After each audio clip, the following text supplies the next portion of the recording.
चलो अब हम शुरू करने जा रहे हैं कक्षा 11वीं के मैथ सब्जेक्ट के प्रश्नावली 1.3 के आगे के प्रश्नों को शुरू करने जा रहे हैं। तो इससे पहले वाले वीडियो में मैंने प्रश्न क्रमांक 1 और 2 को कंप्लीट करा दिया है। आगे हम देखेंगे प्रश्न क्रमांक 3 से, तो इस वीडियो में मैं पूरा कंप्लीट करा दूंगा। तो चलो देखते हैं कैसे हल होगा। तो प्रश्न क्रमांक 3 क्या है, मान लीजिए कि ए बराबर यहाँ पे दिया हुआ है कोष्टक के अंदर 1 2 3 4 5 दिया हुआ है। यहाँ पे ध्यान देना कि 2 बार कोष्टक है ना, इससे हम प्रश्न को हल करेंगे और ये इसका यूज कैसे होगा इसको भी मैं बताऊंगा। तो निम्नलिखित में से कौन सा कथन सही नहीं है और क्यों। ठीक है, कथन सही नहीं है ये बताना है। तो हम दोनों को जान लेते हैं कि सही है क्यों और सही क्यों नहीं है। ठीक है, तो सारे प्रश्नों को देखेंगे सही क्यों हो रहा है और सही क्यों नहीं हो रहा है। तो पहला प्रश्न को देखते हैं। पहला प्रश्न में देखो कोष्टक के अंदर 3 4 दिया है और सबसेट ए बता रहा है। तो ये कथन सही है कि गलत है? ये गलत है। क्यों गलत है? तो ध्यान देना कि गलत क्यों हो रहा है। ठीक है, यहाँ पे देखो जो ऊपर में जो मान दिया हुआ है ए बराबर करके, ठीक है, एक कोष्टक है, उसके बाद दूसरे कोष्टक में दिया है 3 और 4, और सबसेट होने के लिए क्या होगा, दोनों कोष्टक की आवश्यकता है। तो इसको 2 कोष्टक के अंदर होना चाहिए था, तब ये क्या होता, सबसेट होता। तो ये 2 कोष्टक के अंदर नहीं है, सिर्फ एक कोष्टक के अंदर है, इसलिए ये क्या है, ये कथन असत्य है। हाँ, ये बिलोंग टू कर सकता था, अगर यहाँ पे इसके जगह में बिलोंग टू का निशान होता तो ये कथन सही होता, लेकिन यहाँ पे ना तो बिलोंग टू का निशान है और ना ही 2 कोष्टक दिया हुआ है, इसलिए ये क्या है, ये कथन जो है ये असत्य है। समझ में आ गया।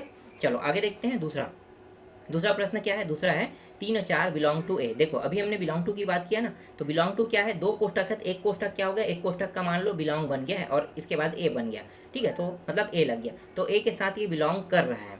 तो 3 4 जो है वो ए के साथ बिलोंग कर रहा है, ये कथन सत्य है। तीसरा देखो, तीसरा क्या है, 3 और 4 दिया है, 2 कोष्टक के अंदर है, इसके बाद सबसेट ए कर है, ये कथन सत्य है। मैंने अभी आपको समझाया है कि अगर 2 कोष्टक के अंदर में देखो 3 और 4 कितने कोष्टक के अंदर है, एक पहले कोष्टक को पार करके दूसरे कोष्टक में आओगे तो 3 4 रहेगा, तो दोनों कोष्टक यहाँ पे प्रूव कर रहा है कि दोनों कोष्टक यहाँ पे है, इसलिए ये क्या है, ये सत्य है। इसके बाद देखो चौथा क्या है, एक बिलोंग टू ए दिया हुआ है, ये भी सही है। ठीक है, अगर कोष्टक ना हो तो हर संख्या उसके साथ बिलोंग करेगा, तो एक के साथ बिलोंग कर रहा है ए। ठीक है, इसी तरह 2 के साथ भी बिलोंग करेगा ए, 5 के साथ भी बिलोंग करेगा ए, लेकिन अगर 3 और 4 के साथ बिलोंग करना है तो उसे कोष्टक के अंदर होना चाहिए। क्योंकि 3 और 4 जो है वो दूसरे कोष्टक के अंदर है। इसको बहुत ध्यान से आप समझना ना कि कोष्टक बहुत मायने रखता है। तो यहाँ पे क्या है, सिंगल कोष्टक में, इसलिए वहाँ से कोष्टक हट गया, तो ये बिलोंग कर रहा है ए के साथ, इसलिए ये कथन क्या है, सत्य है।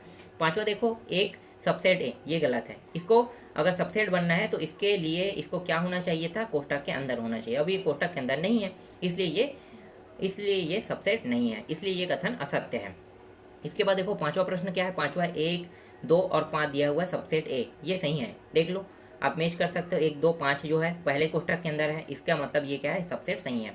इसके बाद देखो सातवां प्रश्न क्या है, 1 2 5 बिलोंग टू ए, ये गलत है। अगर कोष्टक हटा दो तो ये सही हो जाता, लेकिन कोष्टक के अंदर, इसलिए ये कथन असत्य है।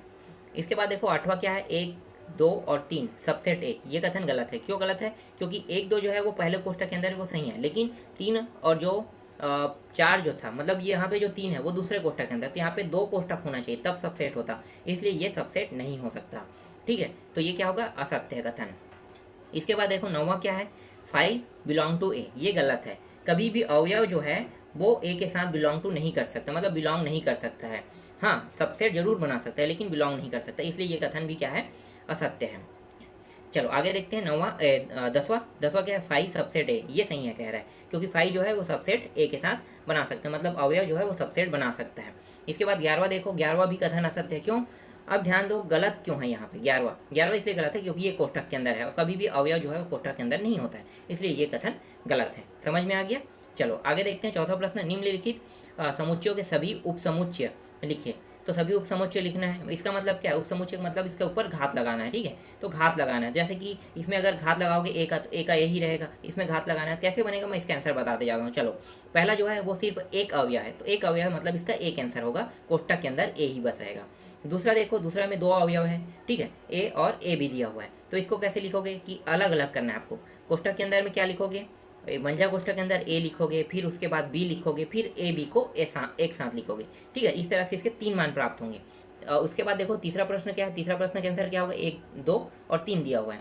अब इसको कैसे लिखोगे, तो 1 को अलग लिखोगे, 2 को अलग लिखोगे, 3 को अलग लिखोगे। ठीक है, इस तरह से फिर 1 और 2 को अलग लिखोगे। ठीक है, फिर 1 और 3 को अलग लिखोगे, फिर 2 और 3 को अलग लिखो, फिर अंतिम में 1 2 3 लिखोगे। तो इस तरह से आपको लिखना है। ये होता है समुच्चयों का उप समुच्चय होता है। समझ में आ गया। और चौथा जो है वो फाई का फाई रहेगा। क्यों? क्योंकि फाई एक अवयव है। अवयव का जो मान जो रहेगा वो जस का तस रहता है, तो फाई को फाई लिखना है। चौथा भी बन गया आपसे। चलो पांचवा देखते हैं, पी ए के कितने अवयव है। पी ए के कितने अवयव है? तो ध्यान देना, ए बराबर यहाँ पे फाई है तो एक अवयव दिखाई दे रहा है, तो यहाँ पे सिर्फ एक लिखना है आपको आंसर में। चलो अब छठवां प्रश्न देख लेते हैं। छठवां प्रश्न क्या है? निम्नलिखित को अंतराल रूप में लिखे। अंतराल रूप में लिखना है। तो यहाँ पे ध्यान देना कि अंतराल रूप में कैसे लिखा जाता है, बहुत मायने रखता है। ठीक है, क्या चीज़ बहुत मायने रखता है मैं इसको बताता हूँ आपको। पहला प्रश्न देखो, पहला प्रश्न में देखो x अनुपात x बिलोंग टू r दिया हुआ है, ये हर में दिया रहेगा, तो आप इसको हटा दो। ठीक है, बचा क्या? -4 less than x less than equal 6 यहाँ पे दिया हुआ है। अब यहाँ पे ध्यान दो कि लेस देन बस दिया है, इसके लिए छोटा कोष्टक लगेगा, और लेस देन इक्वल जहाँ पे लगा है उसके लिए बड़ा कोष्टक लगाएंगे। ठीक है, पीछे में तो -4 दिया है, इसके लिए आगे में कौन सा कोष्टक लग जाएगा?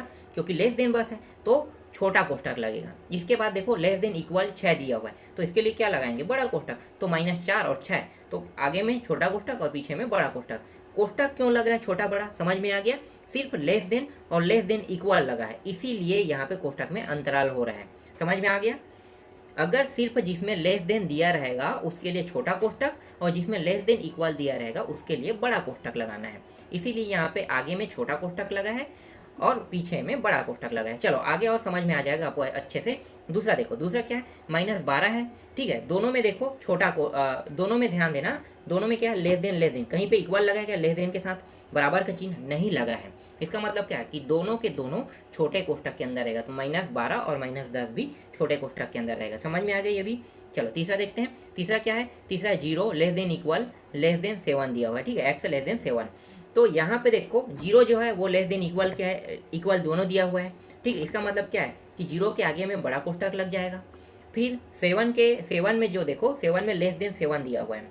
ठीक है, इक्वल नहीं लगा, इसका मतलब क्या है? 7 के बाद छोटा कोष्टक लगेगा। समझ में आ गया। चलो आगे देखो, चौथा प्रश्न 3 less than equal x less than equal 4। अब देखो दोनों में लेस देन इक्वल दिया है, इसका मतलब क्या है कि दोनों बड़ा कोष्टक के अंदर रहेगा। तो 3 और 4 को आपको क्या करना है? बड़ा कोष्टक के अंदर लिखना है। अब देखो ये आपको और अच्छे समझ में आ जाएगा। सातवां प्रश्न देखो, सातवां क्या है? निम्नलिखित अंतरालों को समुच्चय निर्माण रूप में लिखे। अंतरालों को समुच्चय निर्माण रूप में लिखना है, कैसे लिखोगे? तो देखो दोनों छोटा कोष्टक, इसका मतलब क्या है? इसका मतलब ये है कि आपको यहाँ पे लिखना है x अनुपात x बिलोंग टू r। ठीक है, ये सब में रहेगा। इसके बाद क्या है? -x। ठीक है, -7 के बाद क्या लिखोगे? लेस देन लिखोगे। क्यों? क्योंकि छोटा कोष्टक है। यहाँ पे बराबर थोड़ी लिखोगे कहीं पे, बिल्कुल नहीं लिखना है। क्यों? क्योंकि छोटा कोष्टक के लिए सिर्फ आपको लेस देन लगाना है। इसके बाद आपको क्या करना है? x लेना है। इसके बाद और कौन सा मान दिया है? 0 दिया है ना, 0 लेना है, फिर लेस देन 0 लिखना है। इस तरह से आपको बनाना है। इसके बाद देखो दूसरा में देखो दोनों बड़ा कोष्टक के अंदर है, इसका मतलब क्या है कि दोनों में लेस देन बराबर आएगा। ठीक है, लेस देन इक्वल आएगा। कैसे लिखना है? देखो x अनुपात x belong to r 6 less than equal x less than equal 12। इस तरह से आपको लिखना है। अब देखो तीसरा को देखो, एक है छोटा एक बड़ा है। ठीक है, पीछे वाला जो है वो छोटा है और आगे वाला जो है वो बड़ा है। तो इसके लिए क्या करोगे? इसके लिए आपको करना पड़ेगा यहाँ पे x अनुपात x बिलोंग टू r, इसके बाद है 6 लेस देन बस आपको लिखना है, क्योंकि आगे वाला जो है पीछे वाला जो है वो छोटा है और आगे वाला बड़ा है। तो x लेस देन इक्वल 12, इस तरह से आपको लिखना है। इसके बाद देखो चौथा में देखो आगे वाला जो पीछे वाला जो है वो क्या है? बड़ा है और आगे वाला छोटा है। तो यहाँ पे क्या करेंगे?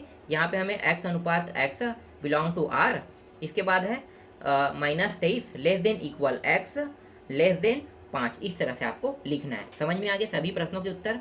चलो आगे देखते हैं। 8वां प्रश्न, निम्नलिखित में से प्रत्येक के लिए आप कौन सा सार्वत्रिक समुच्चय प्रस्तावित करेंगे? ठीक है, कौन सा सार्वत्रिक समुच्चय प्रस्तावित करेंगे ये कह रहा है। तो ध्यान देना, समकोण त्रिभुज का समुच्चय और यहाँ पे समविबाहु त्रिभुज का समुच्चय दोनों का है। तो दोनों क्या? त्रिभुज है, तो दोनों के लिए त्रिभुज सर्वात्रिक समुच्चय हम प्रस्तावित करेंगे। ठीक है, त्रिभुज की बात करें तो दोनों के लिए त्रिभुज ही सर्वात्रिक समुच्चय होगा इसका आंसर। समझ में आ गया। चलो आगे देखते हैं। इसके बाद देखो 9वां प्रश्न। 9वां प्रश्न में देखो क्या पूछा है? समुच्चय ए दिया हुआ है, इसी तरह से देखो समुच्चय बी भी है, समुच्चय सी भी दिया हुआ है, प्रदत्त है। इन तीनों समुच्चय ए बी सी के लिए निम्नलिखित में से कौन सा सार्वत्रिक समुच्चय लिए जा सकते हैं? ठीक है, कौन सा सार्वत्रिक समुच्चय लिए जा सकते हैं? तो ये तीनों की तीनों कौन से किसके साथ मेच खा रहा है? मतलब ये तीनों के जो मान है वो इन चारों में से किसके साथ मैच हो रहा है? ठीक है, तो देखो ए को मिलाते हैं तो 1 3 5 है, तीसरा में मिल रहा है। ठीक है, पहला में भी मिल रहा है और चौथा में भी मिल रहा है। तो यहाँ पे दूसरा जो है वो तो हट गया, दूसरा इसका आंसर नहीं हो सकता। कौन कौन हो सकता है? 1, 3 और 4 हो सकता है इनमें से। अब फिर से देखते हैं, दूसरा को मैच करते हैं। 2, 4, 6, देखो 2, 4, 6 किस में है? पहला में भी है 2, 4, 6, तीसरा में भी है और चौथा में भी है 2, 4, 6। ठीक है, तो मतलब यहाँ पे तीनों ऑप्शन यहाँ पे आने की संभावना हो गया। ठीक है, अब अंतिम वाला पूरा डिसाइड कर देगा कौन सा आंसर आएगा। तो देखो 0 है, 2 है, 4, 6, 8। देखो 0, 2, 4, 6, 8 किस में? तो देखो 0 देने वाले जो है वो है 1 और 3। तो सीधी सी बात है, चौथा को आप हटा दो। क्यों? क्योंकि चौथा में 8 तो है लेकिन 0 नहीं है, तो ये हट गया। बचा क्या? 1 और तीसरा बचा। ठीक है, अब 1 और 3 में देखते हैं कि 8 जो है पीछे में 0 के बाद 2, 4, 6, 2 और 4, 6 सभी में है, लेकिन 8 जो है वो सिर्फ तीसरा में है। तो इसका आंसर क्या होगा? इसका आंसर जो होगा वो तीसरा होगा। तो इस तरह से प्रश्नों को हल किया जाता है। तो इस प्रकार से मैंने प्रश्नावली 1.3 के सारे प्रश्नों का उत्तर यहाँ पे दे दिया है। इसके बाद हम लोग नेक्स्ट प्रश्नावली को देखेंगे।